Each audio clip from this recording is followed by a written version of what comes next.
Glow. And I'm Andrew. And this is Partly Cloudy. Great to have you back, Glow. What are we chatting through today? It's so good to be back, Andrew. I don't know about you, but I've been getting a lot of questions from brands around how their Amazon advertising is actually contributing to sales across other channels, like their D2C website. Totally agree. We get that question a lot too. Brands really want to understand how shoppers are overlapping between their D2C site and Amazon, or even if new to brand shoppers on Amazon started on their D2C website. So to do this, the solution is really to upload your first-party data into AMC directly. Exactly, Andrew. And there's actually a couple ways that you can do this in a completely privacy-friendly manner. The first way is through uploading a CSV. Now, this is incredible because you get to upload many different user attributes that you have from your D2C website. For example, did someone use a discount code when they checked out? Or where did they come from before they landed on your site? All this can be uploaded into AMC, again, very privacy-friendly, and analyzed with that Amazon advertising data. The downsides of this way is that you have to continuously upload those CSVs, so it is an ongoing process.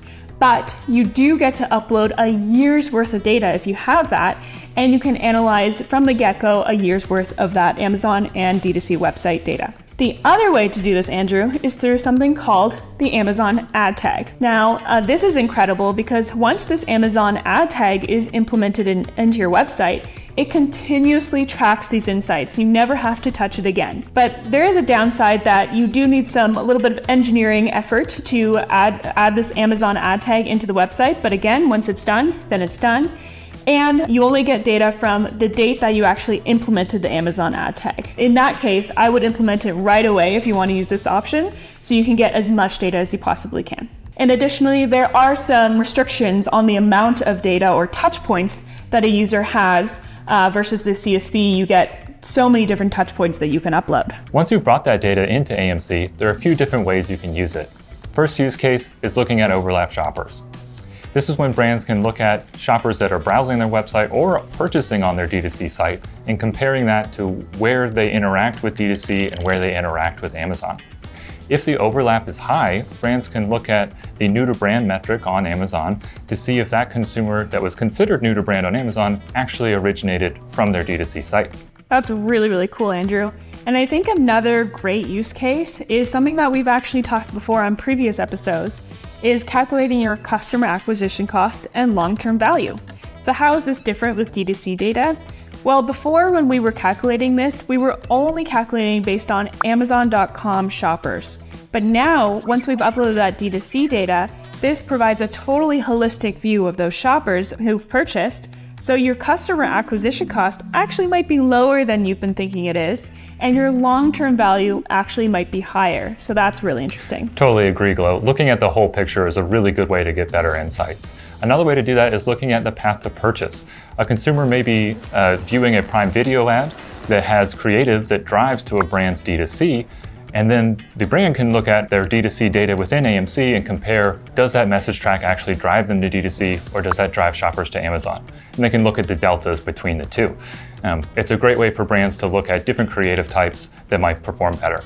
That's really cool. I didn't even know you could use D2C data to optimize your strategy as well. I love that. The last thing that I really want to touch on before we go is looking at how this opens up to a whole new world of brands, non-endemic brands. What are non-endemic brands? Basically brands that are buying Amazon ads, so they can be buying maybe a streaming TV ad through the Amazon DSP, but they don't actually sell their products on Amazon.com. An example of this might be a hotel company. So the hotel company has a streaming TV ad on Prime Video, but they obviously don't sell their hotel rooms on Amazon.com. So they can actually use the D2C upload to upload their loyalty program subscribers. Now they can really see the return on investment of maybe users who have seen the streaming TV ad and then signed up for the loyalty program maybe later. And I find this really, really cool. Totally agree, Glow. There's really a lot of opportunity when comparing D2C with Amazon shoppers. We've been having a ton of fun playing around with this with the brands we've tested with, but ultimately each brand is going to be completely different. That's all the time we have for today, but before we go, I want to wish Glow congratulations. It's going to be a little while before we have her back on our screens as she's expecting a baby. Glow, we wish you the best, and we'll see you when you're back. Thank you so much, Andrew. Definitely just a goodbye for now. I will see you very soon. Don't worry, we'll still be dropping new Partly Cloudy episodes each month. And until next time, keep your head in the clouds.